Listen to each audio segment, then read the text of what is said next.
ইন্টারনেটকে বন্ধ রেখে দেওয়া, 7 থেকে 10 দিন ইন্টারনেট বন্ধ রেখে দেওয়ার ফলে একদম সাধারণ আম জনতা পর্যন্ত এই বিষয়টা সম্পর্কে বুঝে নিয়েছে যে দেশে কি ঘটছে। আর যুবকরা তো দেশের খবরই রাখে না, তারা কেন দখল করতে যাবে? যখন দেখছে 700 টাকা দিয়ে ইন্টারনেট মেরেছি, 700 টাকা দিয়ে ডাটা মেরেছি, 10 দিন কোনো নেট নেই, আরে যুবক 10 দিন ধরে গার্লফ্রেন্ডের সঙ্গে কথা বলতে পারেনি, ওর মাথাটার কাজ করেনি। আরে ক্ষমতায় কে থাকবে তোদের ব্যাপার, কে কত কোটি টাকা শ্রীলঙ্কা রাখবে তোদের ব্যাপার, কার সঙ্গে কি হবে তোদের ম্যাটার, তোরা বুঝে নেগা। কিন্তু তোমার নেট বন্ধ করলি কেন? 10 দিন গার্লফ্রেন্ডের সঙ্গে দেখা হয় নাই, ও পাগল হয়ে যাচ্ছে। আর যে পাবজি খেলে 10 দিন পাবজি খেলতে পারে নাই, মাথায় কাজ করবে? আরে 1 ঘন্টা ডাটা না থাকলে পাগল হয়ে যায়, এই উন্মাদ হয়ে যায়। মাত্র 1 ঘন্টা যদি নেটের প্রবলেম হয়, 10 দিন প্রবাসী যারা ভাইয়ের আছে তার পরিবারের সঙ্গে যোগাযোগ করতে পারে নাই। গোটা দুনিয়া বাংলাদেশকে একদম অন্ধকারের মধ্যে ডুবে দিয়েছিল না ভাইজান? মনে হচ্ছে যে আমরা আদিম যুগে বাস করছি। ওই সময় মনে হচ্ছে যে আপনারা আদিম যুগের মানুষ, যে কোনো যোগাযোগ নেই, কিচ্ছু নেই। তো এই যে 10টা দিন বন্ধ করে রেখেছে, ছোট্ট ছেলে ও ভাত খেতে চায় না, কেন জানেন? ওই এই কার্টুন দেখতে পাচ্ছে না, মেয়ের মা রেগে, ছেলের মা রেগে গেছে, মানে ও পাগলি, কিছু বুঝে না, নেট নাই কেন গো, তো ওই বন্ধ করে রেখেছে। কি বন্ধ? ও বন্ধ করে রেখেছে। তোর কিছু বললি রে, যা তো বড় বড় যা, যা সবাই ঢাকা যাচ্ছে, তুইও যা। তুমি বাড়িতে বসে কি করছো? তুমিও যাও। ছেলে আমার খাচ্ছে না, তো মার কাছে ছেলেটাই সব। এখন ছেলে এখন মোবাইল ছাড়া খেতে চায় না। ছিল কি ছিল না কথা বলেন? আর যারা সোশ্যাল মানে মিডিয়াতে ব্যবসা করে, 10 দিন ব্যবসা বন্ধ, 10 দিন ডেলিভারি বন্ধ, সবকিছু বন্ধ। যারা পাবজি খেলে ওরা তো কাল হয়ে গেছে, পুরো ওরা তো পুরো হাফ ম্যাড। তো ওরা বলছে কি ব্যাপার, তোর যা করবি কর, আমাদের নেট কেন বন্ধ করে রাখলি? এই যে 10 দিনকার রাগ, 10 দিনকার ক্ষোভ, মানে বাংলাদেশের 18 কোটি জনতা প্রত্যেকের হৃদয়ে আঘাত দিয়েছে না ভাইজান? বাকি 16 বছরে কি হয়েছে ওইটা বলতে পারবো না, ওটা আপনাদের ম্যাটার, আপনারা বুঝে নেন। 10 দিনকার যে রাগ, যে ক্ষোভ, এই ক্ষোভে ভাসতে ভাসতে চলে গেছে ওখানে। আর আমরা ভাই যাই বলেন, গালি দেন আর যাই দেন, আমরা উদার। আমরা 20 বছর আগে তাসমান নাসরিন করে রেখে দিয়েছি, আমরা উদার। যারা হিজরত করবে এখান থেকে আমরা রেখে দেবো, কিচ্ছু করার নেই। আমাদের হৃদয়, আমাদের মন অনেক বড়। আপনারা যত বাতিল পাঠাবেন সবগুলোকে আমরা সাদরে গ্রহণ করে নিব। পচা মচা যা আছে দিতে পারেন, সমস্যা নেই। যা আপনাদের প্রয়োজন নেই পাঠিয়ে দিবেন, আমরা রেখে দেবো। অন্তত একটা জায়গায় তো ঠান্ডা থাক, আমরা নাহলে ভাই সেজে এসেছি মানে হাসতে হাসতে চলে যাবো, কিন্তু আপনারা যেন শান্ত থাকেন। তো এই যে গোটা বিশ্বজগতে দেখছেন না, আল্লাহ সুবহানাহু ওয়া তাআলা সূরা আলী ইমরান 3:54 বলেছে, মাকারু মাকারাল্লাহু ওয়াল্লাহু খায়রুল মাকিরিন। তারাও চক্রান্ত করেছিল আর আল্লাহ কৌশল করেছিল, আল্লাহ সবচেয়ে বড় কৌশলী। আর আল্লাহ ফেরাউনের ঘরে মূসাকে বড় করেছে, কেন? ওকে যে থাপ্পড় মারাবে করেছে না ভাইজান? ঈসা আলাইহিস সালামকে হত্যা করতে গিয়েছে, আল্লাহ করে দিয়েছে কি, ওই ইহুদিদের মধ্যে একজনকে ঈসা আলাইহিস সালামের চেহারা দিয়েছে, তুমি ঈসাকে তুলে নিয়েছে, মারবি তো আর তোদের বন্ধু গিয়ে মা। আল্লাহর কৌশলের সঙ্গে পারবে? তারা চেয়েছিল যে 10 দিন নেট বন্ধ রেখে কি যে ঘটছে কিছু জানাবে না, কিন্তু 10 দিন একদম মানে ছোট্ট 3 বছরের ছেলেরও রাগ তুলে দিয়েছে, আমি খেতে পাচ্ছি না। কথা বুঝলেন না ভাইজান? কারণ তারা কৌশল করছিল এখানে, কিন্তু এই যে বন্ধ করা, এটা সবচাইতে দ্রুত কাজ করা, মানুষকে খেপিয়ে তোলা সবচেয়ে বড় কাজ হয়েছে এটা। নচেত কিছু ছেলেরা আন্দোলন করছিল, ওরা করবে, শিক্ষিত সমাজ তারা করবে, মাঠের লোকও চলে গেছে, ওরাও সহ্য করতে পারেনি। কেন? শেষের দিকে হয়েছে না ভাইজান? আরে 10 দফা 20 দফা 5 দফা বাদ দেয়, 1 দফায় বাদ বলছিল 6 তারিখে ঢাকাতে আমরা যাব, ঢাকাতে আমরা বড় একটা মিটিং অ্যারেঞ্জ করব। হঠাৎ করে কি যে হলো যে 6 তারিখ বাদ দে, 5 তারিখে হবে যাওয়া হবে। হঠাৎ করে সিদ্ধান্ত, সবকিছু হঠাৎ হয়েছে না ভাইজান? 5 তারিখে, আরে 5 তারিখ সকালে 12টা পর্যন্ত কেউ ভাবতে পারেনি যে এটা ঘটে যাবে, কিন্তু ঘটে গেছে। কেউ চিন্তা করেছিলেন আপনারা? কেউ চিন্তা করতে পেরেছেন? পারেননি। এই দেখেন আপনি মনে করছেন বিজয় লাভ করেছেন, গনিমতের মাল সাহাবীরা নিতে আসছে, পাহাড় থেকে ছুটে আসছে যে গনিমত গনিমত।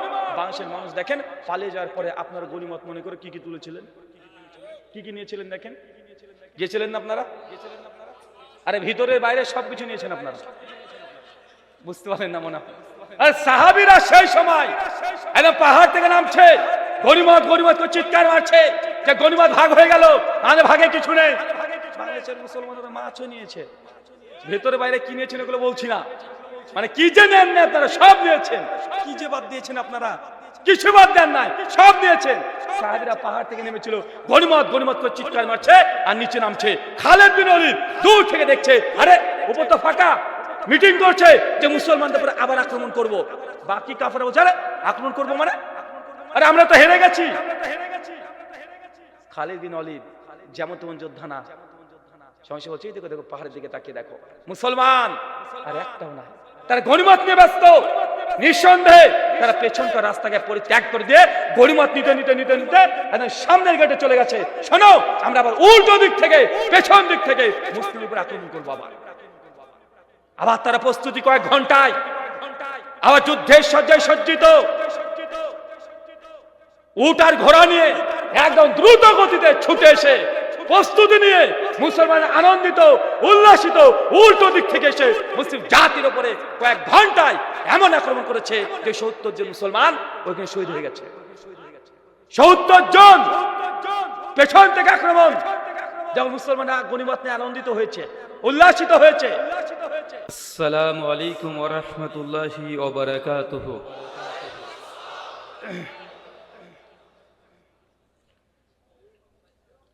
ইন্নাল হামদালিল্লাহি নাহমাদুহু ওয়া নাস্তাঈনুহু ওয়া নাস্তাগফির ওয়া নাউযু বিল্লাহি মিন শুরুরি আনফুসিনা ওয়া মিন সাইয়্যাতি আমালিনা। من يهده الله فلا مضل له ومن يضلل فلا هادي له واشهد ان لا اله الا الله وحده لا شريك له واشهد ان محمدا عبده ورسوله اما بعد فإن خير الحديث كتاب الله وخير الهدي هدي محمد صلى الله عليه وسلم وشر الأمور محدثاتها وكل محدثة بدعة وكل بدعة ضلالة وكل ضلالة في النار. أعوذ بالله السميع العليم من الشيطان الرجيم من همزه ونفخه ونفسه. يا أيها الناس اتقوا ربكم الذي خلقكم من نفس واحدة وخلق منها زوجها وبث منهما رجالا كثيرا ونساء واتقوا الله الذي تساءلون به والأرحام إن الله كان عليكم رقيبا. يا أيها الذين آمنوا اتقوا الله حق تقاته ولا تموتن إلا وأنتم مسلمون. يا أيها الذين آمنوا اتقوا الله وقولوا قولا سديدا يصلح لكم أعمالكم يغفر لكم ذنوبكم ومن يطع الله ورسوله فقد فاز فوزا عظيما. قال رب اشرح لي صدري ويسر لي أمري واحلل عقدة من لساني يفقهوا قولي ربي زدني علما وزدني فهما. সমস্ত প্রশংসা সেই মহান সত্তা আল্লাহ সুবহানাহু ওয়া তাআলার জন্য, যিনি আমাদের সৃষ্টি করেছেন। শুধু সৃষ্টি করেননি, এই পৃথিবীতে সহস্র কোটি মাখলুকাত সৃষ্টি করার পরেও যিনি আমাদের এই মানব জাতিকে সর্বশ্রেষ্ঠ জাতি, সর্বশ্রেষ্ঠ মাখলুকাত এবং সর্বশ্রেষ্ঠ নবী মুহাম্মদ আরবি সাল্লাল্লাহু আলাইহি ওয়াসাল্লামের উম্মত হিসেবে প্রেরণ করেছেন, সেই মহান সত্তা আল্লাহ সুবহানাহু ওয়া তাআলার সংক্ষিপ্ত শুকরে সুজুদ আদায় করি। তার নিজেরই শেখানো ভাষা দিয়ে সকলে এক বাক্যে পড়ি আলহামদুলিল্লাহ। অতঃপর দুরুদ এবং সালাম বর্ষিত হোক মুহাম্মদ আরবি নবীউর রাহমা মুহাম্মদ সাল্লাল্লাহু আলাইহি ওয়াসাল্লামের প্রতি।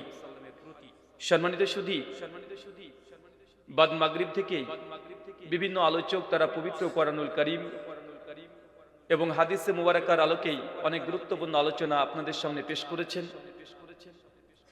আজ বাইতুত তাকওয়া জামে মসজিদ এন্ড মাদ্রাসা কমপ্লেক্সের উদ্যোগ এবং পরিচালনায় 16 ডিসেম্বর 2024 সোমবার পঞ্চম বার্ষিকী আজমুশ শান ওয়াজ মাহফিলের আপনারা আয়োজন করেছেন। আল্লাহ সুবহানাহু ওয়া তাআলা আপনাদের এই আয়োজনকে কবুল করেছেন, এই জন্য আর একবার শুকরিয়া সুজুদ করি, সকলে পড়ি আলহামদুলিল্লাহ। মহান সত্তা আল্লাহ সুবহানাহু ওয়া তাআলার কাছে দোয়া, এই প্রার্থনা, আল্লাহ সুবহানাহু ওয়া তাআলা আমরা মানুষ, আমরা কম বেশি ছোট বড় ভুল ত্রুটি বিচ্যুতি গুনাহ পাপ অন্যায় করে থাকি। আজকের এই আলোচনা সবার উসিলায় আমাদের পেছনের ছোট ছোট গুনাহগুলোকে তুমি ক্ষমা করে দাও, সকলে পড়ি আমিন। মহান সত্তা আল্লাহ সুবহানাহু ওয়া তাআলার কাছে দোয়া, এই প্রার্থনা, আল্লাহ সুবহানাহু ওয়া তাআলা আজকের এই আলোচনায় সবারটিকে সফল করার জন্য যারা সার্বিক দিক থেকে সাহায্য এবং সহযোগিতা করেছেন তাদের প্রত্যেকের নাম স্বতন্ত্রভাবে নিয়ে শুকরিয়া আদায় করা সম্ভব নয়। তারপরে প্রধান অতিথি, বিশেষ অতিথি, সভাপতি, সহসভাপতি সহ দূর দূরান্ত থেকে যেসব দিনী ভাই এবং বোনেরা আলোচনা শ্রবণের উদ্দেশ্যে একত্রিত হয়েছেন এবং যারা অর্থ, শ্রম, মেধা, দোয়া এবং পরামর্শ দিয়ে সফলতার পেছনে ব্যয় করেছেন, আল্লাহ সুবহানাহু ওয়া তাআলা তুমি তাদের প্রত্যেকের নেক নিয়াত এবং নেক আমলগুলোকে কবুল করে নাও, সকলে পড়ি আমিন। সম্মানিত সুধী, রাত অনেক গভীর হয়ে গেছে, খুব লম্বা সময় ধরে আলোচনা করব না, সংক্ষিপ্ত ছোট্ট একটি বিষয় আপনার সামনে পেশ করব। আজকে যে বিষয়ে গুরুত্বপূর্ণ আলোচনা হবে, আলোচ্য বিষয় সমকালীন বাংলাদেশ এবং আমাদের করণীয়। এই আলোচনা যতটা আপনাদের কাছে সহজ, এটা আমার জন্য অনেক কঠিন, কারণ যেহেতু আমি একজন বাংলাদেশি নয়, বিদেশি মেহমান।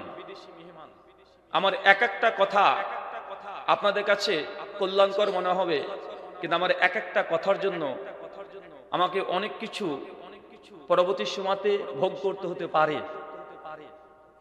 তারপরেও সত্য কথা উম্মতকে দেখানো, মুসলিম উম্মাকে দিক নির্দেশনা দেওয়া, এটা আমাদের অলঙ্ঘনীয় দায়িত্ব এবং কর্তব্য। দাওয়াতি কাজ অনেক কঠিন কাজ, এই চেয়ারটার অনেক মূল্য। এই চেয়ারে বসে যেই হক কথা বলেছে বা হকের দাওয়াত নিয়ে যখনই গিয়েছে, আমরা তো গুনাহগার পাপিষ্ঠ বান্দা, কত তাকওয়াশীল ব্যক্তি, দুনিয়ার এই দাওয়াতে কাজ করতে গিয়ে এমন কোনো ফিতনা নেই, দুনিয়াবি ফিতনা, যে তার মধ্যে তাকে পড়তে হয়নি। নবী ইব্রাহিম আলাইহিস সালাম হকের দাওয়াত দেওয়ার জন্যই তাকে আগুনে দাও দাও করে জ্বালানো হয়েছে। আল্লাহ সুবহানাহু ওয়া তাআলার রহমত, আগুনকে আল্লাহ ঠান্ডা করে দিয়েছেন।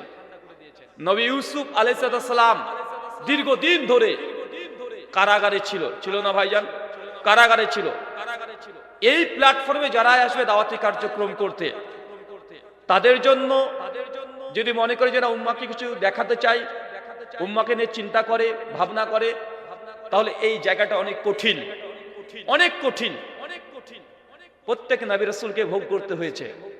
নবী ইউনূস আলাইহিস সালাম 3 দিন 3 রাত মাছের পেটে থেকে তাকে পরীক্ষা দিতে হয়েছে, হয় নাই? নবী লূত আলাইহিস সালামকে তার নিজের দেশ থেকে তার উম্মতরা তাড়িয়ে দিয়েছে। ঈসা আলাইহিস সালামকে তার উম্মতরা হত্যা করার জন্য পরিকল্পনা করেছে। মুহাম্মদ সাল্লাল্লাহু আলাইহি সাল্লামকে তার উম্মতরা মক্কা থেকে মদিনাতে তাড়িয়ে দিয়েছে, হিজরত করেছে।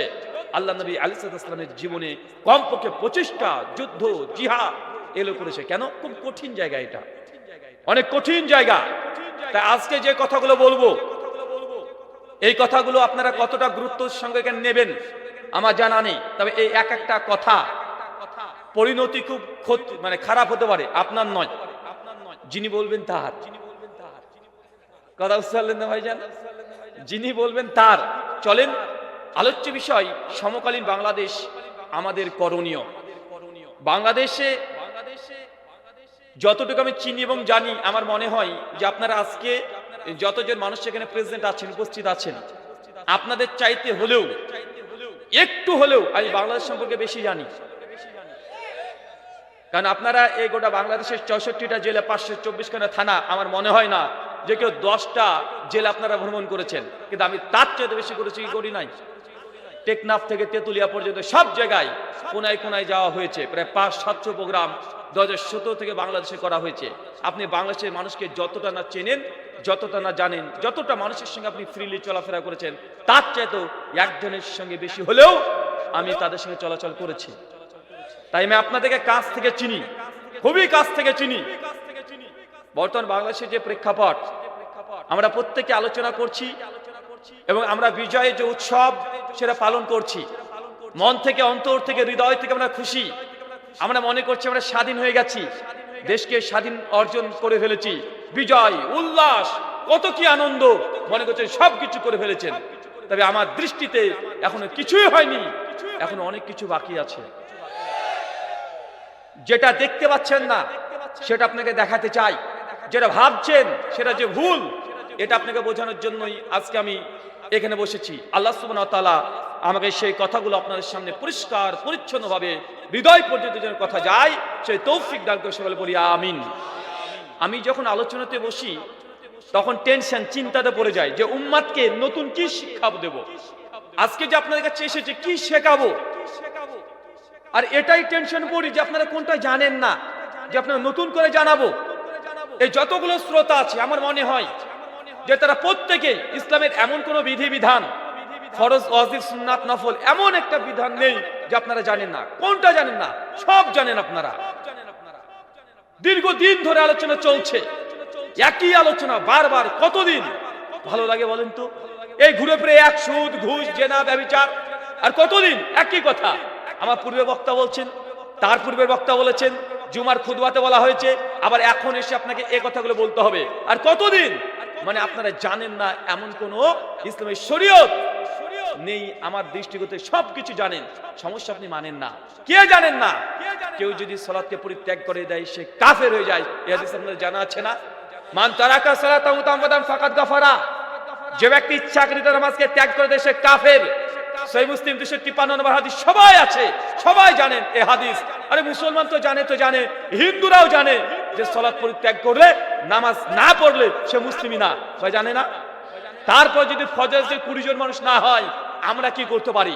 দীর্ঘ 34 বছর ধরে শেখ আব্দুর রাজ্জাক বিন ইউসুফ হাফিজাহুল্লাহ বাংলাদেশের এই প্রান্ত থেকে সেই প্রান্ত সব জায়গায় একই কথা 34 বছর ধরে চিৎকার দিয়ে জোরে জোরে ধমকি আপনাকে বলে আসছে, কেউ যদি জেনে বুঝে 1 টাকা সুদ খায়, মায়ের সঙ্গে জেনা করলে যে পাপ হয়, আপনি একাই সেই পাপ করছেন। তারপরে যদি সুদযুক্ত অর্থনীতি আপনার বাড়িতে থাকে, আমরা কি করতে পারি? আপনি এই হাদিসগুলো জানেন না? কেউ যদি 1 টাকা সুদ খায়, মায়ের সঙ্গে জেনা করলে যে পাপ সেই পাপ হয়, তো নতুন করে কি আপনাকে বলা হবে? আমরা কত চেষ্টা করছি আপনাদেরকে জানানোর জন্য। আপনারা জানবেন, আপনারা মানবেন, গ্রহণ করবেন, পরকালে নাজাত পাবেন। কত কোয়ালিটির বক্তারা এসে বক্তব্য দিয়ে বোঝানোর চেষ্টা করছে, মানানোর চেষ্টা করছে। আরবি তো বলছে, আপনারা বুঝতে পারবেন না, বাংলাতে অনুবাদ করে দিয়ে বলা হচ্ছে। অনেক মানুষ বাংলাতে শুনবে, কিন্তু সুর চাই, বক্তারা সুর দিয়ে বলছে, গজল দিয়ে বলছে, তাতেও হচ্ছে না। হাদিস নাম্বার, পৃষ্ঠা নাম্বার, লাইন নাম্বার, আর কত কিভাবে বললে আপনারা মানবেন বলেন তো? আর কত কষ্ট করতে হবে আপনাদের জন্য, মানানোর জন্য আর কত করতে হবে? লাইন নাম্বার পর্যন্ত বলে দেওয়া হচ্ছে। তারপর যদি উম্মত যদি না গ্রহণ করে, আমাদের কি করণীয় আছে কে জানে না। লা ইয়াদখুলুল জান্নাহ, ওই ব্যক্তি জান্নাতে যাবে না। আল কাতে, যে সম্পর্ক ছিন্ন করে দিয়েছে। তারপরে যদি বোন যদি জমির ভাগ যদি ভাইয়ের কাছে আসে যে আব্বার জমির ভাগ দাও বড় ভাই, আপনার চোখ লাল হয়ে যায়, বোনকে ধাক্কা দিয়ে বাড়িতে বের করে দিচ্ছেন, খবরদার জমির ভাগ বলে আসবে না। যদি আসিস আমার বাড়ির সীমানায় তুই পা দিবি না। আছে না নাই কথা বলে? সম্পত্তির ভাগ নিয়ে আপন বোনের সঙ্গে রক্তের সম্পর্ক ছিন্ন হয়ে যাচ্ছে, দুই ভাই মারামারি, চাচার সঙ্গে ভাতিজার মারামারি, আছে না নাই কথা বলেন? তো এই হাদিস তো আপনি জানেন যে আপনি জান্নাতে যাবেন না জাহান্নামে যাবেন যদি রক্তের সম্পর্ক যে ছিন্ন করেন। তারপরে যদি আপনি ছিন্ন করেন, তাহলে আমরা কি করতে পারি কে জানে না। শেখ আব্দুর রাজ্জাক বিন ইউসুফ 34 বছর ধরে বলছে, নেসাউন কাসিয়াতুন আরিয়াতুন, উলঙ্গ নারী পোশাক পরেছে, তারপরে উলঙ্গ, এই নারী জাহান্নামে যাবে, জান্নাতে যাবে না। এই হাদিস আপনার জানা নাই? জানা তো তোর কথা মুখস্থ হয়ে গেছে। তারপরে যদি আপনার মা বোন আর যারা আছে, আপনার যদি প্রতিবেশী নারীরা যদি উলঙ্গ অবস্থায় রাস্তায় চলে, আমাদের কি করার আছে? কি করতে পারি? জোর করবো আপনাদের উপরে? আর কতবার কিভাবে বললে আপনারা গ্রহণ করবেন? কিভাবে? তার জন্য আমি এই বিষয়গুলো নিয়ে আলোচনা করতে চাচ্ছি না, কারণ এগুলো জানেন না, এমন কোনো বিষয় না, সবগুলো জানেন। মানছেন না, পরকালে আল্লাহর সামনে দাঁড়াবেন, মুখখানকে উজ্জ্বল হবে না, মানে কুচকুচে কালো হবে, সেদিন আপনি আল্লাহর সামনে বুঝে নিয়েন। এর চাইতে বড় করে ভালো করে বলা আমাদের দ্বারা সম্ভব নয়। এই জন্য আলোচ্য বিষয় নিয়েছি সমকালীন বাংলাদেশ আমাদের করণীয়। সমকালীন বাংলাদেশ মানে আপনারা এখন স্বাধীন, নিজেদেরকে স্বাধীন মনে করছেন, মনে করছেন দীর্ঘদিন পর আপনারা স্বস্তির একটা নিঃশ্বাস ফেলছেন, তাই না ভাইজান? অনেক আনন্দে আছেন, অনেক কিছু আপনারা অর্জন করে ফেলেছেন, এগুলো আপনি ভাবছেন। চলেন, মনে রাখবেন আজ থেকে 70 বছর আগেকার ইতিহাস দেখেন, মাত্র 70 বছর আগেকার ইতিহাস, বেশি দূর যেতে হবে না।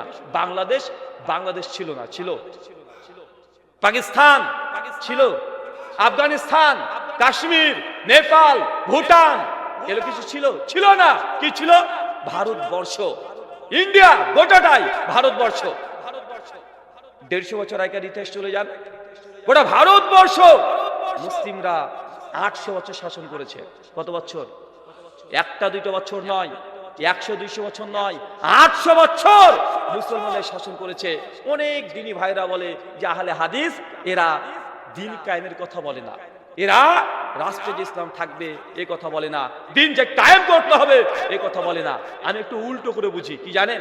আমি তো বুঝি এটা, কারণ আমি তো ও দেশের মানুষ, আমি তো জানি আমার দেশে 800 বছর মুসলমানরা ক্ষমতায় ছিল, তারাই শাসন করেছে, তারাই রাজত্ব করেছে।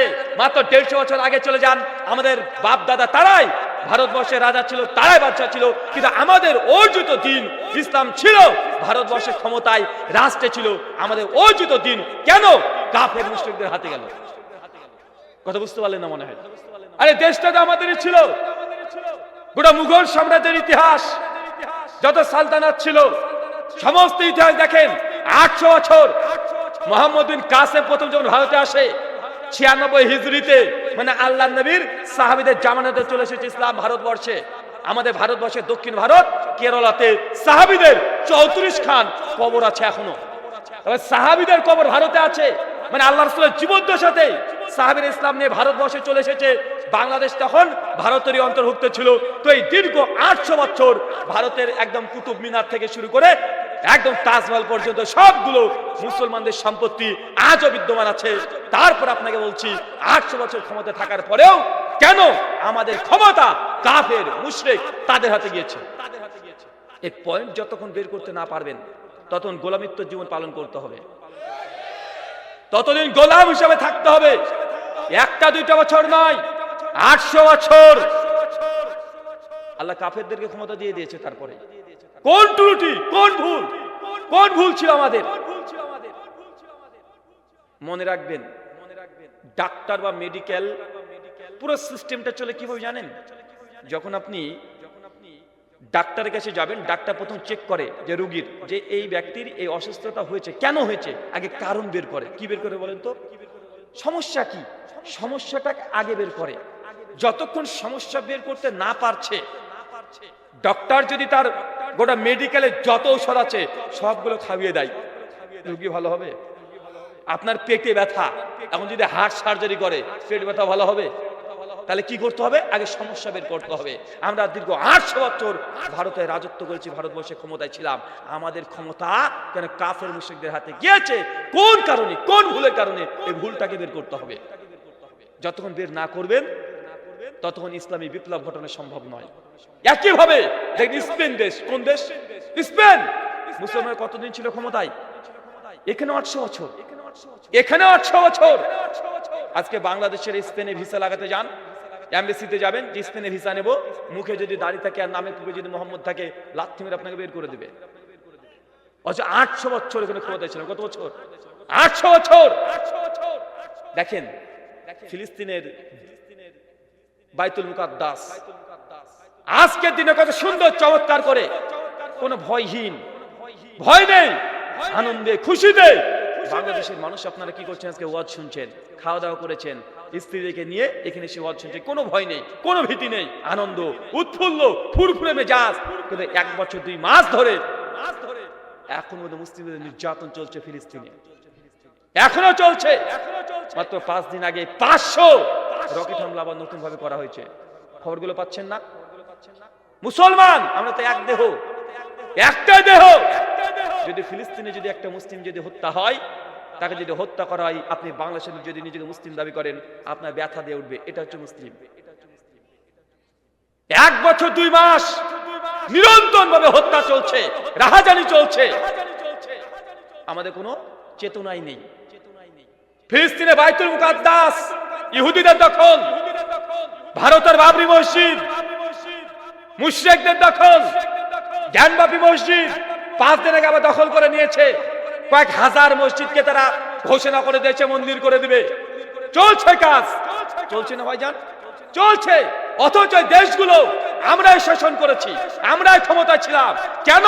আমাদের ক্ষমতা অন্য জাতির হাতে গিয়ে মুসলিম জাতি পুরো বিশ্ব জগতে আজকে নির্যাতিত, নিষ্পেষিত, লাঞ্ছিত, বঞ্চিত, পদদলিত। মাদ্রাসা মানে গোটা বিশ্ব জগতে মনে করা হয় মাদ্রাসা মানে সন্ত্রাসের আতুরঘর।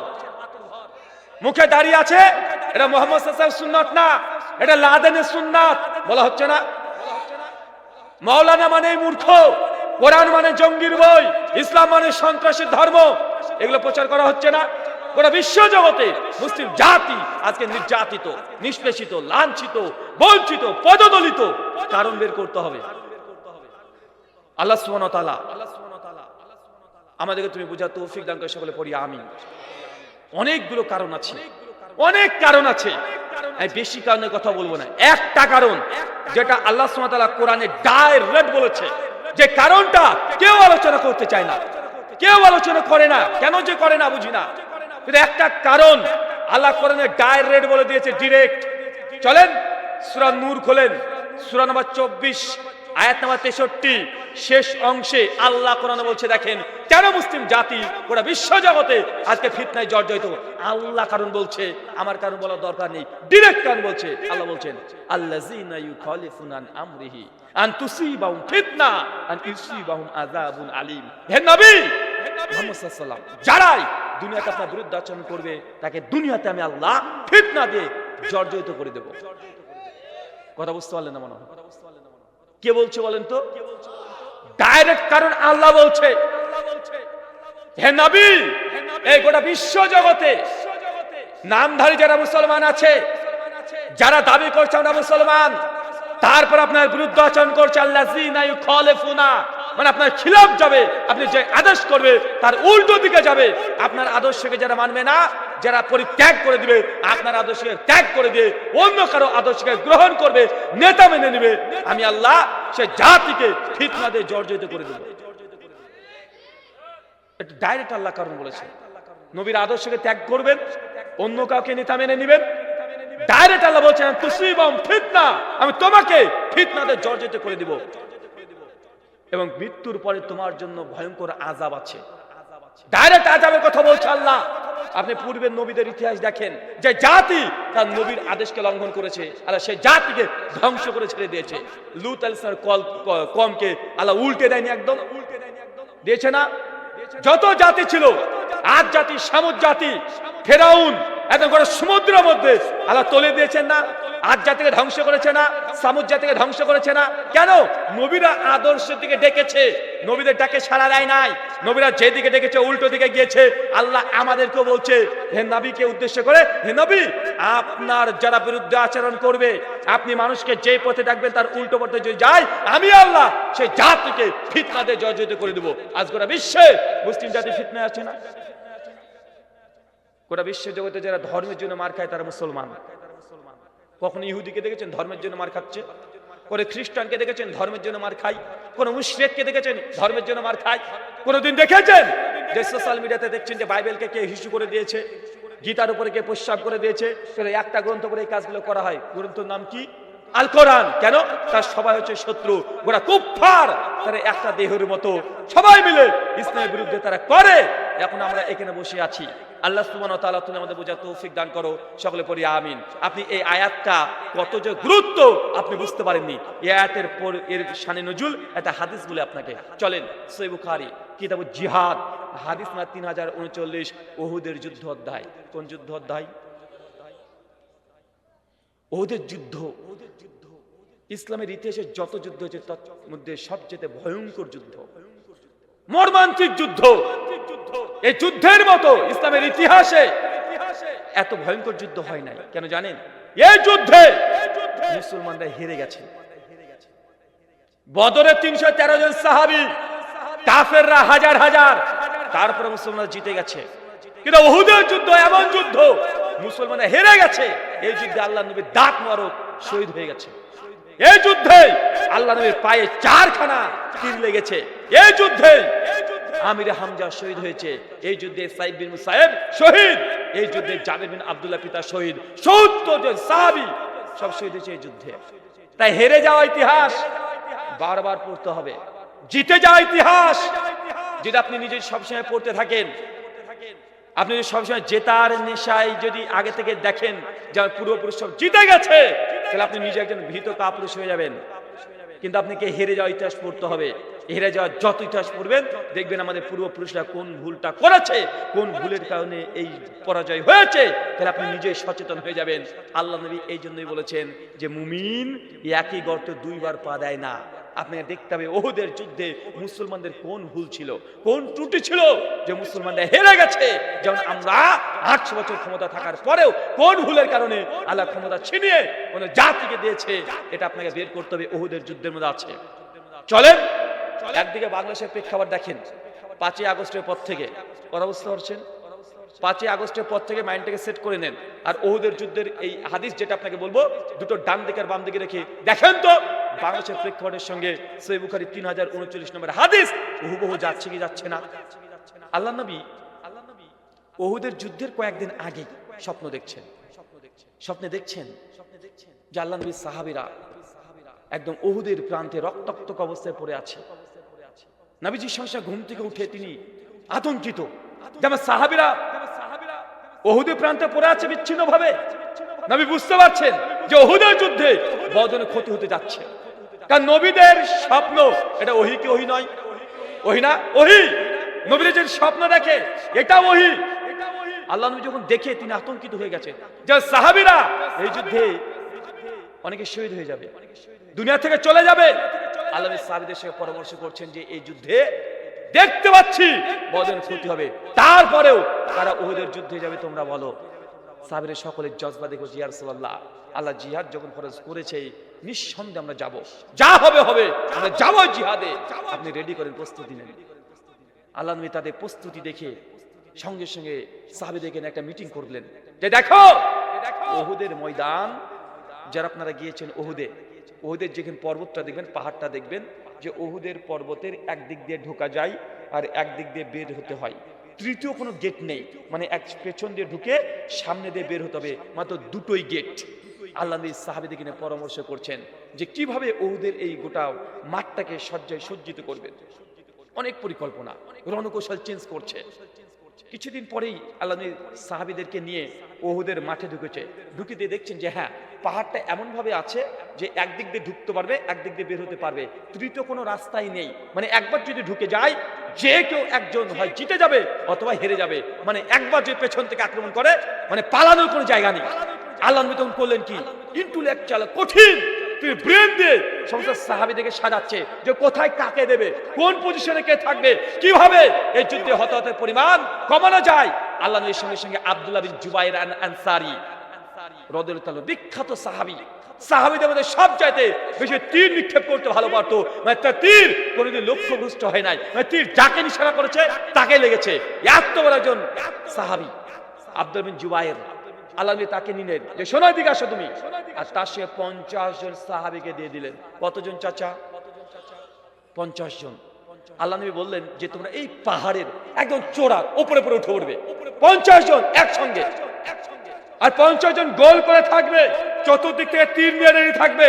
যখনই যুদ্ধ শুরু হয়ে যাবে কাফেররা মাঠে প্রবেশ করবে, সঙ্গে সঙ্গে উপর থেকে একদম তীরন্দাজ মানে তীরগুলোকে নিক্ষেপ করতে শুরু করবে কাফেরদের বিরুদ্ধে। আল্লাহ নবী এই আদেশ তাদেরকে করলেন। কোথায় বলেন তো? একদম পাহাড়ের উপরে। কতজন আছে? 50 জন গোল করে আছে। নবী বলছেন যখনই কাফেররা প্রবেশ করবে আর যুদ্ধ শুরু হয়ে যাবে তোর উপর থেকে নিচে তীর নিক্ষেপ করবে। আল্লাহ নবী তারপরে তাদেরকে বলছে খবরদার শুনে রাখো, যদি আমরা মুসলমানরা নিচে যদি জিতে যাই, শরীর থেকে আসমান থেকে চিলরা মাংস তুলে তুলে কেটে নিয়ে চলে যাচ্ছে, তারপরে আমি নবী যতক্ষণ আদেশ না করবো কেউ নিচে নামবে না। এটা কার আদেশ বলেন তো? আল্লাহ নবীর আদেশ। আল্লাহ নবী তার চাচা আমির হামজাকে বলছে, চাচা আপনি ওই জায়গাতে দাঁড়াবেন, ওমর বিন খাত্তাব আপনি ওখানে দাঁড়ান। চতুর্দিকে সাহাবীদেরকে আল্লাহ নবী একদম সজ্জায় সজ্জিত করে দিয়েছে, প্রস্তুত যুদ্ধের জন্য। কিছুক্ষণ পরে কাফেররা 3000 উট নিয়ে প্রবেশ করছে, 1000 ঘোড়া নিয়ে প্রবেশ করছে, হাজার হাজার তরবারি নিয়ে তারা মাঠে প্রবেশ করছে। তাদের কাছে পতাকা, তাদের নেতা হচ্ছে আবু সুফিয়ান, আর তাদের যুদ্ধের জন্য লিডার খালিদ বিন ওয়ালিদ। নামটা মনে পড়ছে? কে বলেন তো? খালিদ বিন ওয়ালিদ। কাদের মধ্যে আছে এখন? কাফেরদের মধ্যে। ভাই এখন ঈমান আনে নাই, এখনো কাফের। খালিদ বিন ওয়ালিদ কে জানেন? আল্লাহ তার যুদ্ধের কৌশল দেখে তার নাম দিয়েছেন সাইফুল্লাহ। সাইফুল্লাহ মানে আল্লাহর তরবারি। মানে খালিদ বিন ওয়ালিদ যদি কাফেরদের পক্ষে মুসলিমদের বিরুদ্ধে যুদ্ধ করেছে তো মুসলমানরা হেরে গেছে। যে যুদ্ধে খালিদ বিন ওয়ালিদ ছিল সেই যুদ্ধে খালিদের মানে জয় হয়েছে। জীবনে যতগুলো যুদ্ধ করেছে একটা যুদ্ধেও পরাজয় হয় নাই। এর নাম হচ্ছে খালিদ বিন ওয়ালিদ। তারপরেও এত যুদ্ধ করেছে খালিদ বিন ওয়ালিদ, তিনি যুদ্ধের মাধ্যমে মৃত্যুবরণ করেনি, বিছানায় পড়ে মানে বিছানায় থেকে দেখে মৃত্যুবরণ করেছে। কেন জানেন? আল্লাহ তার নাম দিয়েছে সাইফুল্লাহ। ও যদি যুদ্ধে যদি শহীদ হয়ে যায় আল্লাহর তরবারি পরাস্ত হতে পারে না। তাই সে এত যুদ্ধ করেছে, কোন কাফের তাকে হত্যা করতে পারে নাই। সে বিছানাতেই মৃত্যুবরণ করেছে। কেন? আল্লাহর তরবারি কখনো পরাস্ত হতে পারে না। খালিদ বিন কাদের দলে আছে এখন? কাদের? কাফেরদের দলে। খালিদ বিন ওয়ালিদ মাঠে ঢুকছে, পতাকা উত্তোলন করে দিয়েছে। আর যখনই পতাকা উত্তোলন মানে যুদ্ধ শুরু। ওদের প্রান্তে তারা একসঙ্গে 3000 উট নিয়ে তারা প্রবেশ করে ফেলেছে। মুসলমানদের সঙ্গে তুমুল লড়াই, মুসলমানের লড়াই চলছে। আল্লাহ সুবহানাহু ওয়া তাআলা আসমান থেকে ফেরেশতা নাজিল করে দিয়েছে, চতুর্দিক থেকে ফেরেশতা ঘিরে ধরেছে। মুসলমানরা কঠিন ভাবে লড়াই করছে, মর্মান্তিক লড়াই। 50 জন সাহাবী উপর থেকে তা তীর নিক্ষেপ করছে কাফেরদের মানে নিচে। যখন তীর নিক্ষেপ করছে কাফেররা বুঝতে পারছে না কোথা থেকে তীর আসছে, এত দ্রুত। উহুদের যুদ্ধে মুসলমানরা জিতে গেছে, বিজয় লাভ করেছে। কাফেররা উহুদের প্রান্ত ছেড়ে দিয়ে দৌড়তে দৌড়তে মাঠকে পরিত্যাগ করে একদম দৌড়, ওদের মাঠ ত্যাগ করে পালিয়ে গেছে। কয়েক ঘন্টায় মুসলমানরা জিতে গেছে। কথা মনে বুঝতে পারলেন না? কাফেররা তাদের মাল টাল থেকে যা আছে অস্ত্র ফেলে দিয়ে, ঘোড়া ফেলে দিয়ে দৌড়ছে। মুসলমানদের সঙ্গে 2 ঘন্টার যুদ্ধে তা টিকতে পারে নাই, পালিয়ে গেছে। মুসলমানরা যখন দেখছে যে কাফের পালিয়ে গেছে, কেউ নেই মাঠে, একজন কাফেরও নাই, মুসলমানের বিজয়ের আনন্দ উল্লাস করছে, তাকবীর পরিষ্কারভাবে তারা ঘোষণা করছে। পতাকা উড্ডীন করে পতাকা মানে উত্তোলন করে দিতে শুরু করে দিয়েছে। মুখে হাসি যে কাফের পালিয়ে গেছে, আর তারা বিজয় উৎসব পালন করছে। আপনারাও দেখেন একজন পালিয়ে গেছে, আপনারা কত আনন্দিত। একজন পালিয়ে গেছেন না ভাইজান? আপনারা আনন্দ করছেন না? আনন্দিত, উল্লাসিত, নতুন করে পতাকা উত্তোলন করছেন। সাহাবীরা সঙ্গে সঙ্গে কাফের কেউ নাই। খালিদ বিন ওয়ালিদ তিনিও পালাচ্ছেন, অনেক দূর চলে গেছেন উহুদের প্রান্ত। আর চিন্তা করছেন যে আমি খালিদ বিন ওয়ালিদ হেরে গেলাম কেন, কোন ভুল হয়েছে। উপর থেকে তাকিয়ে দেখছে যে ওই পাহাড়ে 50 জন তীরন্দাজ সাহাবী। তিনি বুঝতে পারলেন জি কাজ ওটাই করে দিয়েছে আমাদের, আমরা লক্ষ্যই করিনি। উপরে 50 জন আছে, আমরা যারা লক্ষ্য করেছি, নিশানা করেছি, উপর পর্যন্ত আমাদের তীর পৌঁছাতেই পারেনি। তার জন্য আমাদের যুদ্ধের পরাজয়। খালিদ বিন ওয়ালিদ চিন্তা করছে, ছুটছে এদিক দিয়ে। উপর থেকে 50 জন সাহাবী যখন দেখছে নিচে মুসলমান জিতে গেছে, তাকবীরের ধ্বনি উড়াচ্ছে, পতাকা উড্ডীন করছে, গনিমতের মালকে তার সংগ্রহ করতে শুরু করে দিয়েছে 50 জন সাহাবী ওইখানে। তখন হঠাৎ করে তারা 50 জনের মধ্যে অধিকাংশ সাহাবী ছুটে পাহাড় থেকে নিচে নামতে শুরু করে দিয়েছে। বলছে গনিমত, গনিমত, এই ভাই আমার জিতে গেছি, গনিমত রাখো আমাদের জন্য। তারা চিৎকার মারছে। আব্দুল্লাহ বিন জুবাইর সঙ্গে ওই যে নেতা, যাকে নবীর নেতা বানিয়ে দিয়েছে, ওই যে খবরদার কেউ নিচে নামবে না, আপনার কেউ নামিয়েন না, কেউ নামেন না। নবী এখনো আদেশ করে নাই, নবী এখনো আহ্বান করে নাই, ডাকে নাই, খবরদার কেউ আপনার নিচে নামবেন না। 50 জন সাহাবীর মধ্যে অধিকাংশ নিচে নেমে পড়েছে। তারা বলছে আরে আমরা তো জিতে গেছি, দেখো কাফের একটা মাঠে নেই, সব পালিয়ে গেছে। মুসলমান ভাইরা গনিমত গনিমত তারা সংগ্রহ করতে শুরু করে দিয়েছে। আর আমাদের গনিমতের প্রয়োজন আছে, দেখো কাফেরা পালাচ্ছে, তা নিজেরা যুক্তি দিয়ে সঙ্গে সঙ্গে পাহাড় থেকে তারা সকলে নেমে চলে এসেছে। 4-5 জন মাত্র দাঁড়িয়েছে পাহাড়ে। খালিদ বিন ওয়ালিদ ছুটছে, আবার লক্ষ্য করে দেখছে এবার যে পাহাড়ের ওপরে যে 50 জন সাহাবী ছিল আর কেউ নেই, মাত্র 4-5 জন ঘোরাঘুরি করছে। খালিদ বিন ওয়ালিদ সঙ্গে সঙ্গে রণকৌশল চেঞ্জ করে, খালিদ বিন এমনি না, অনেক ইন্টেলিজেন্ট, যুদ্ধের ব্যাপারে অনেক ইন্টেলিজেন্ট, সঙ্গে সঙ্গে সমস্ত তাদের কাফের যারা মুশরিক আছে, স্টপ, তোমরা এখানে থেমে যাও, এখানে তাবু গাড়ো এখনই। সঙ্গে সঙ্গে খালিদ বিন ওয়ালিদ অনেক দূরে উহুদের প্রান্তে থেকে তাকে স্টপ থামিয়ে দিয়েছে। মিটিং। খালিদ বিন ওয়ালিদ বলছে যে মুসলিমদের উপর আমি আবার আক্রমণ করব। কি করব কথা বলেন? মুসলিমদের উপর আবার আক্রমণ করা হবে। আপনি এখনো বুঝতে পারছেন না, আপনারা মনে করছেন এটাই বিজয়, এখানে বিজয় মনে করছেন। মাত্র কিছু আপনি যা দেখছেন এটাকে দেখে আপনি আনন্দিত, উল্লাসিত, আপনার এদিক ওদিক চোখ নেই, কান আপনি বন্ধ করে রেখে দিয়েছেন, মনে বিজয়ের স্বাদ পেয়ে গেছেন। মনে রাখবেন যা ঘটেছে এখনো বিজয়ের কিছুই হয় নাই, মাত্র 50% কাজ হয়েছে, এখনো 50% কাজ বাকি আছে। এই যুবকদেরকে আর একটা ঝটকা দিয়ে ইসলামের কালেমার পতাকা বাংলাদেশে উড্ডীন করে ছাড়তে হবে ইনশাআল্লাহ। এটা যুবকরাই পারবে, তরুণরাই পারবে, এটা করে দেখাতে হবে। কারণ ইন্ডিয়া থেকে, ভারত থেকে বাংলাদেশ যে বিচ্ছিন্ন হয়েছে কারণ কি? ধর্মের জন্য, ধর্ম পালন করার জন্য ভাগ করেছেন আপনারা। আপনারা বাংলাদেশে আছেন প্রায় 17 কোটি মানুষ মুসলমান, ভারত আমরা 37 কোটি মুসলমান আছি, পাকিস্তানে 20 কোটি মুসলমান আছে, টোটাল যদি যোগ করা হয় 77 কোটি মানুষ আমরা একসঙ্গে ছিলাম। আপনারা ভাগ হয়েছেন ধর্ম পালন করার জন্য। বাংলাদেশ যদি ইসলামী রাষ্ট্র না হয় তো ভাগ হয়েছেন কেন? কেন ভাগ হয়েছেন আপনারা? যদি আপনি ভাগ হয়েছেন ধর্মের কারণে, তারপর যদি তন্ত্রমন্ত্র চলে, জেনে রাখবেন আপনারা বেঈমানি করেছেন আমাদের সঙ্গে, আমাদেরকে দুর্বল করে আপনারা পালিয়ে এসেছেন, আপনারা অপরাধী। সব দেশ এখন দুর্বল, পাকিস্তান দুর্বল, বাংলাদেশ দুর্বল, ভারতে মুসলমান দুর্বল, আছে না? কথা বলেন। একসঙ্গে যদি 80 কোটি মুসলমান যদি ভাগ না হয়ে যদি থাকতাম, পৃথিবীর যত বড় শত্রু হোক না কেন চোখ তুলে তাকাতে সাহস পেত না তারা। ভাগ হয়েছেন যেই জন্য সেটাকে পালন করতে হবে। আল্লাহকে চেয়ে বলতে, আল্লাহ ভাগ হয়েছি, তোমার দিনকে আমরা 1 কাঠা জমি পুরো হলেও আমরা প্রতিষ্ঠা করেছি, যে না পারেন আপনারা ফেলিও। জবাব দিতে হবে আপনাদেরকে। সবগুলোকে দুর্বল করে দিয়েছেন, হুমকি নুকে ফেলে দিয়েছেন, এই জন্য আপনাদেরকে কি জবাবদিহিতা করতে হবে না মনে করছেন? জবাবদিহিতা করতে হবে। আপনারা এখনই মনে করছেন আনন্দিত, উল্লাসিত, এখনই বিজয়ের গান আপনারা গাইতে শুরু করে দিয়েছেন। আল্লাহ তুমি এদেরকে বোঝার তৌফিক দান করে, সকলে পড়ি আমিন। সেই সময়তে ওই যে 5 তারিখ না, আমি সেই সময় ছিলাম মালয়েশিয়াতে, ডক্টর জাকির নায়েকের সঙ্গে সাক্ষাৎ হয়েছিল 2 তারিখ আগস্টের, আর 3 তারিখ বাংলাদেশের জগৎবিখ্যাত বাংলাদেশের আরেকজন আলোচক শেখ মিজানুর রহমান আজহারি হাফিজাহুল্লাহ, তার সঙ্গে মালয়েশিয়াতে সাক্ষাৎ হয়েছিল, দীর্ঘক্ষণ আলোচনা হয়েছিল। তো সেই সময় যা পরিস্থিতি, গোটা বিশ্বের মিডিয়াগুলো সব বাংলাদেশের দিকে চোখ একদম, কি হয়, কি হবে, কিছু একটা ঘটবে, কিছু ঘটবে, কেউ বলতে পারে না। ছিল না ভাইজান?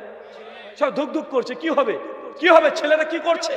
আরে গোটা ভারতকে রাতারাতি দখল, গোটা বাংলাদেশের ঢাকাকে রাতারাতি দখল করে নিচ্ছে, বা হচ্ছিল না? আমি সেই সময় ছিলাম মালয়েশিয়াতে, আমি ভাবছি যে কি ব্যাপার, এই হঠাৎ হলো কি?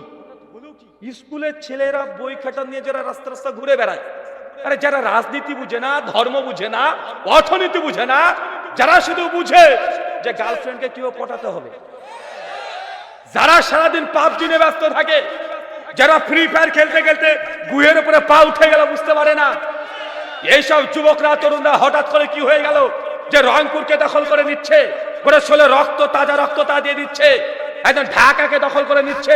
এর আশ্চর্য ব্যাপার, এত দ্রুত এই যুবকদেরকে রাস্তাতে নামতে কে বাধ্য করলো? এদের পেছনে কে কলকাঠি নাড়ছে?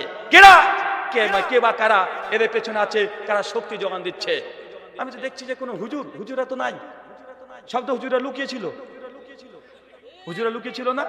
আরে লুকিয়েছিল সবগুলো, কয়েকজন আবসা আবসা কথা বলেছে, কয়েকজন আবসা আবসা মানে জান বাঁচে, জান বেঁচে যায়, এইভাবে ছিল না ভাইজান? আর যারা একদম আগে ফিলিস্তিনে ইস্যু নিয়ে আহলেদেরকে মানে কঠিন হুমকি, যে হালাসরা এই করে না ওই করে না, জিহাদের কথা বলে না, তাদের একজনকেও ফেসবুকে একটা কমেন্ট করতে দেখা যায়নি। বাংলাদেশ থেকে ফিলিস্তিনে যাবে, বাংলাদেশ থেকে ওখানে যাবে, ওইখানে যাবে, ওটা দেশকে তারা লড়াই করবে, জিহাদ করবে। আচ্ছা, বাংলাদেশের কঠিন পরিস্থিতিতে একজন হুজুরকে দেখান যারা কঠিন ভাবে এই ছাত্রদের পাশে ছিল। যা ছিল 5 তারিখের পরে, কে পতাকা নিয়ে রাস্তায় নেমেছে, কে দৌড়তে দৌড়তে নিচে নেমেছে, কে কি করেছে, কে ফেসবুকে পোস্ট করেছে, একদম ভাসিয়ে ফেলেছে, দেখেন না ভাইজান? কিন্তু অথচ তারা মানে এই ফিলিস্তিনি ইস্যু নিয়ে আলেমদেরকে কত অপমান অপদস্থ করেছে, যে দেশে যা ঘটে গেছে অনেকে কলম তো দূরের কথা, ফেসবুকে হয়তো মেসেঞ্জার অফ করে রেখে দিয়েছে, কখন না জেনে আমাকে তুলে নিয়ে চলে যায়। কেন আপনাদের ওই যে রংপুরের রংবাজ হুজুর মনে আছে না?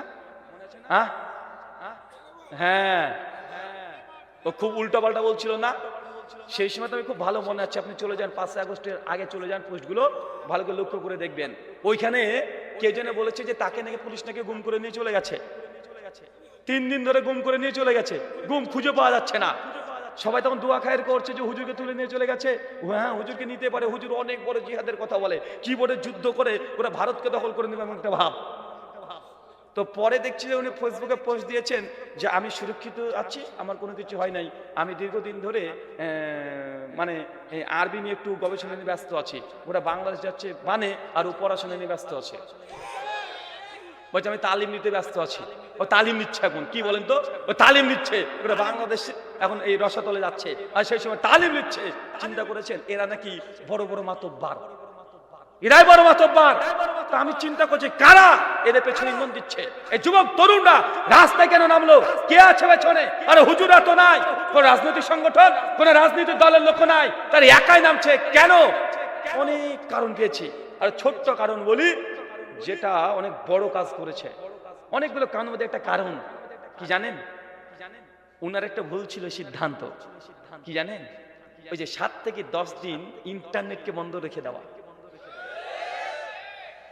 7 থেকে 10 দিন ইন্টারনেট বন্ধ রেখে দেওয়ার ফলে একদম সাধারণ আম জনতা পর্যন্ত এই বিষয়টা সম্পর্কে বুঝে নিয়েছে যে দেশে কি ঘটছে। আর যুবকরা তো দেশের খবরই রাখে না, তারা কেন দখল করতে যাবে?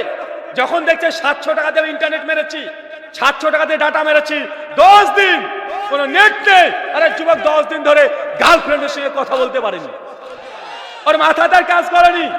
আরে ক্ষমতায় কে থাকবে তোদের ব্যাপার, কে কত কোটি টাকা শ্রীলঙ্কা রাখবে তোদের ব্যাপার, কার সঙ্গে কি হবে তোদের ম্যাটার তোরা বুঝে নেগা। কিন্তু তোমার নেট বন্ধ করলি কেন? 10 দিন গার্লফ্রেন্ডের সঙ্গে দেখা হয় নাই, ও পাগল হয়ে যাচ্ছে।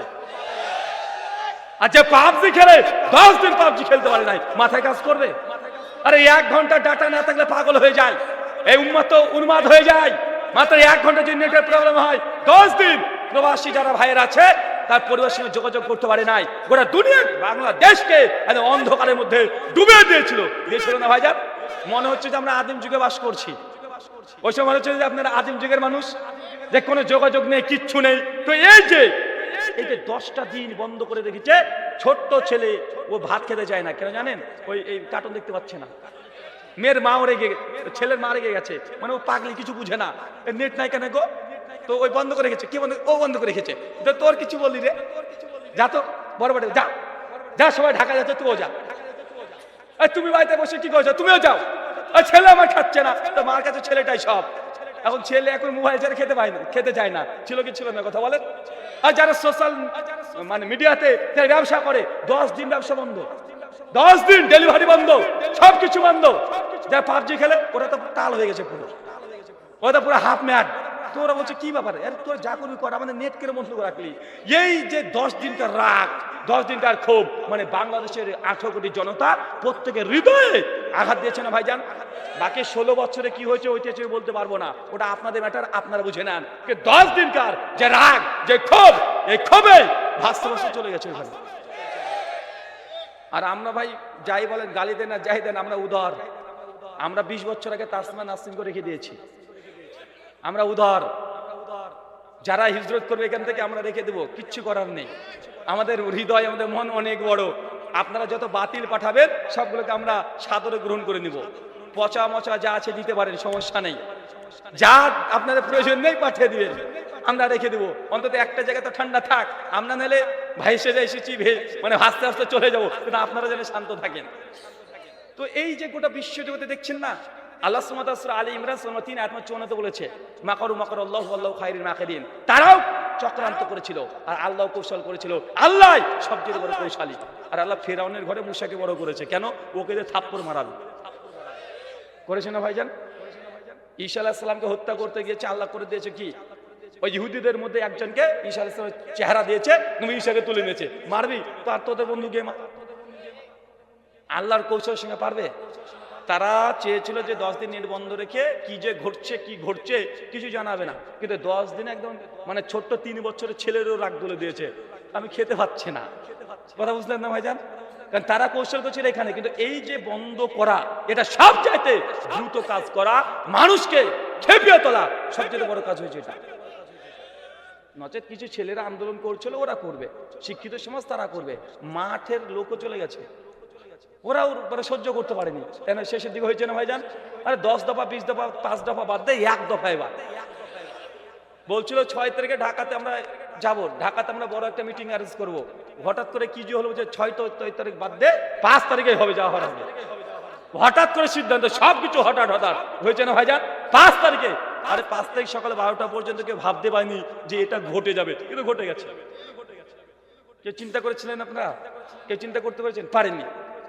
এই দেখেন আপনি মনে করছেন বিজয় লাভ করেছেন, গনিমতের মাল সাহাবীরা নিতে আসছে, পাহাড় থেকে ছুটে আসছে যে গনিমত।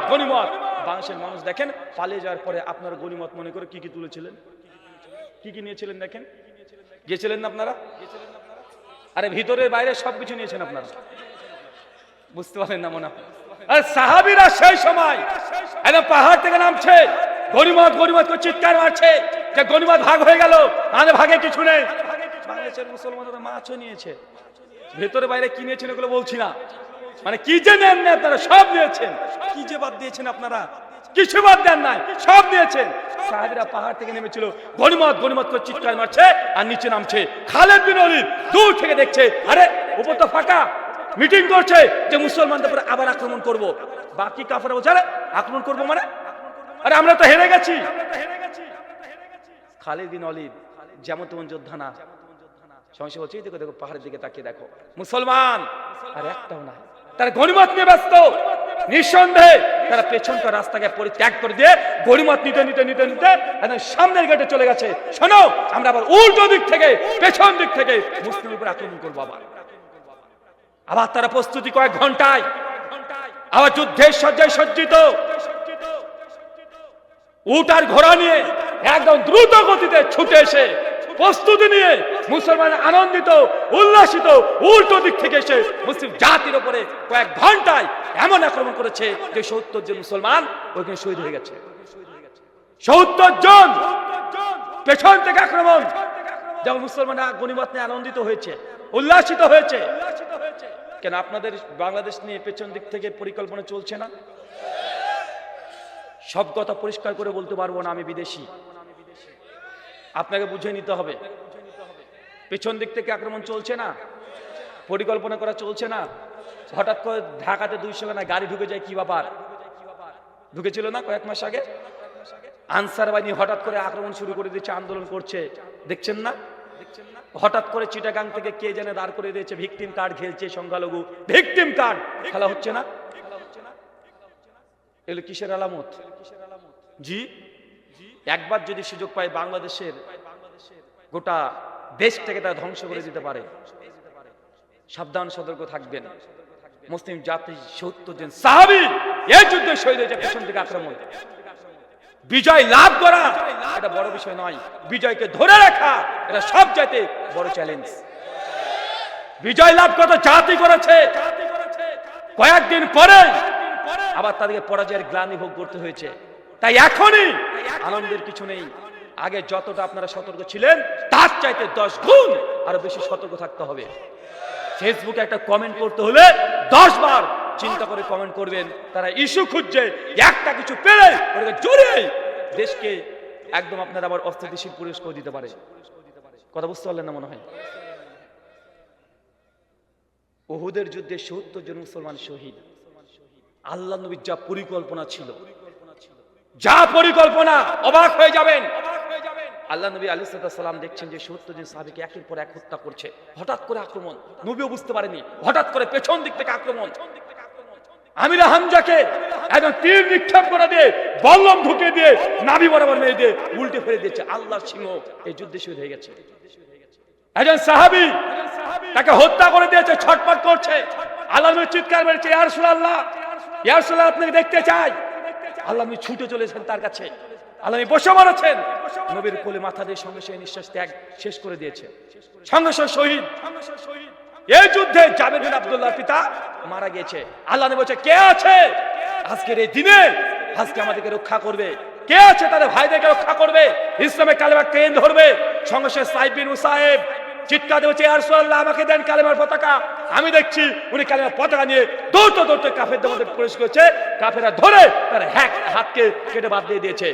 পতাকা পড়ে যাচ্ছে। আলী বিন আবি তালেব ছুটে গিয়ে তিনি কালেমার পতাকা ধরার জন্য তিনি প্রস্তুতি নিচ্ছেন। ভয়ঙ্কর যুদ্ধ, এত মর্মান্তিক, 70 জন সাহাবী শহীদ হয়েছে, এটা মোটেও কম নয়। আল্লাহ নবীকে উদ্দেশ্য করে একের পর এক তীর হাতে শুরু করে দিয়েছে। সঙ্গে সঙ্গে 9 জন সাহাবী দৌড়তে দৌড়তে এসে গোল করে নবীকে ঘিরে ধরেছে। এর মধ্যে ছিল একজন সাহাবী যার জন্য আল্লাহ রাসূল আলাইহিস সালাম এই যুদ্ধে শহীদ করতে কাফেররা পারেনি। আবু বকর বলছেন যে উহুদের যুদ্ধ একাই আবু তালহা ইবনে উবাইদুল্লাহ একাই প্রথম থেকে শেষ পর্যন্ত আল্লাহ নবীকে যেভাবে সাপোর্ট দিয়েছে, মানে কাফেরদের এখানে মানে তাদের মূল উদ্দেশ্য ছিল দুনিয়া থেকে আল্লাহ রসুলকে একদম বিদায় করে দেওয়া। বারবার আল্লাহ নবীকে তারা টার্গেট করে তীর মারছে। খালেদ বিন ওলীদ একদম বড় নেতা, আল্লাহ রসুলকে লক্ষ্য করে যখন তীর মারছে চতুর্দিক থেকে, আবু তালহা ইবনে উবাইদুল্লাহ এমন সাহাবী আল্লাহ নবীকে সামনে এসে দাঁড়িয়ে বলছে, ইয়া রাসূলুল্লাহ, খবরদার আপনি মাথাকে তুলবেন না। আল্লাহ নবী, অনুরোধ করছি আপনি মাথা তুলেন না, কাফের আপনাকে লক্ষ্য করছে, বারবার তীর মারছে। ইয়া রাসূলুল্লাহ, আপনি মাথা তুলেন না, আমার বুককে আপনার বুক করে নেন, আপনি একটু নিচু হয়ে থাকেন, আপনি মাথা তুলেন না, আপনার টার্গেট করছে আপনাকে মেরে দিবে। এই সময়তে 50 খানা পর কাফেররা নবীকে উদ্দেশ্য করে তীর নিক্ষেপ করেছে। 39 খানা তীর আবু তালহার বুকে এসে লেগেছে। আল্লাহ নবীকে বাঁচানোর জন্য প্রাণ দিয়েছে। 39 খানা তীর, একটা দুটা নয়। আল্লাহ নবী এই অবস্থায় দেখছে যে সাহাবীদের চতুর্দিকে লাশ আর লাশ। একে তার চাচা পড়ে আছে, জাবের বিন আব্দুল্লাহ পিতা পড়ে আছে। নবী একবার এখানে যায় ওখানে যায়, আর আবু তালেব ইবনে উবাইদুল্লাহ নবী সামনে সামনে ছুটে বেড়ায়। আল্লাহ রাসূল, আপনি যায়েন না, আপনি আমার পেছনে থাকেন। বারবার নবীর পেছনে ছুটে বেড়াচ্ছে। এই যে সাহাবীরা যখন সাইদ বিন মুসাইবকে যখন মানে মেরে দিয়েছে, আল্লাহ নবী তখন বুঝতে পারছেন যে আর টিকা যাবে না এই মাঠে, আর থাকা সম্ভব নয়। মুসলমানরা পরাজয় বরণ করে নিয়েছে। আল্লাহ বলছে, আলী, সবাইকে জানিয়ে দাও ওদের প্রান্ত ছেড়ে দাও, ওদের প্রান্ত ছেড়ে দাও, এই মাঠে আর থাকা যাবে না। পরাজয়ের গ্লানি নিয়ে নবী যেতে যাচ্ছে। আল্লাহ নবীর দাঁত মেরে একটা দাঁত ভেঙে গেছে, পায়ে 4 খানা তীর নিক্ষেপ করেছে, পা মানে রক্ততে রঞ্জিত, ছুটে বেড়াচ্ছে। আল্লাহ নবী যাচ্ছে তো চলতে পারছে না, একটা পাহাড় আছে, পাহাড়ের উপরে উঠতে হবে। যখন উঠতে যাচ্ছে আল্লাহ নবী উঠতে পারছেন না। এই আবু তালেব ইবনে উবাইদুল্লাহ ছুটে গিয়ে 39 খানা তীর বুকে নিয়ে আল্লাহ নবীকে কাঁধে করে তুলে দৌড়তে শুরু করেছে। একদম কাঁধে নিয়ে ছুটছে নবীকে নিয়ে। আশ্চর্য, শ্রেষ্ঠ মানুষ একজনের কাঁধের উপরে ছুটছে, নবীকে গিয়ে পাহাড়ে উপরে বসিয়ে দিয়েছে। ফাতেমা রাদিয়াল্লাহু আনহা এসে তার পাটাকে পরিষ্কার করে দিচ্ছে।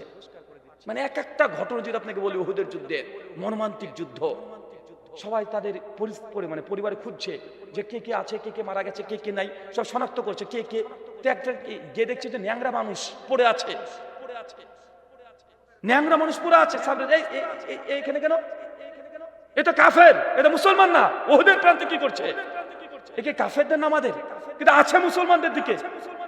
একজন সাহাবী বলছেন, আল্লাহ নবীকে জানাচ্ছেন, ইয়া রাসূলুল্লাহ, এটা এই লোকটা হচ্ছে কাফের ছিল, কিন্তু উহুদের আগের দিন রাত্রিবেলাতে সে আমার কাছে এসে কালেমা পড়েছে, আমার কাছে কালেমা পড়েছে। সে স্বপ্ন দেখেছে যে আমাদের সঙ্গে মুসলমানদের সঙ্গে যুদ্ধে গিয়েছে, আর একটা তীর তার কাঁধে লেগে সে শহীদ হয়েছে, এটা স্বপ্ন দেখেছে।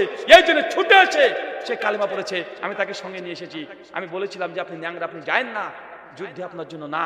তারপরেও সে বলছে স্বপ্ন দেখেছে, শহীদ হয়েছি, তার জন্য আমি ছুটে এসেছি। তো ওই ন্যাংরা ওই সাহাবী 1 রাকাতও নামাজ পড়ে নাই, 1 রাকাতও নামাজ পড়ে নাই। কালেমা পড়ে মাঠে চলে এসেছে। আল্লাহ নবী তখন দেখছেন যে তার দিকে তাকিয়ে সত্যি ওই ব্যক্তির এই জায়গাখানে ঠিক এই জায়গাখানে তীর লেগে সে মারা গেছে। আল্লাহ বলছেন যে কত চমৎকার মৃত্যু, এক রাকাত নামাজ পড়েনি, অথচ এই ব্যক্তি শহীদ, শ্রেষ্ঠ মৃত্যু। চিন্তা করতে পারছেন?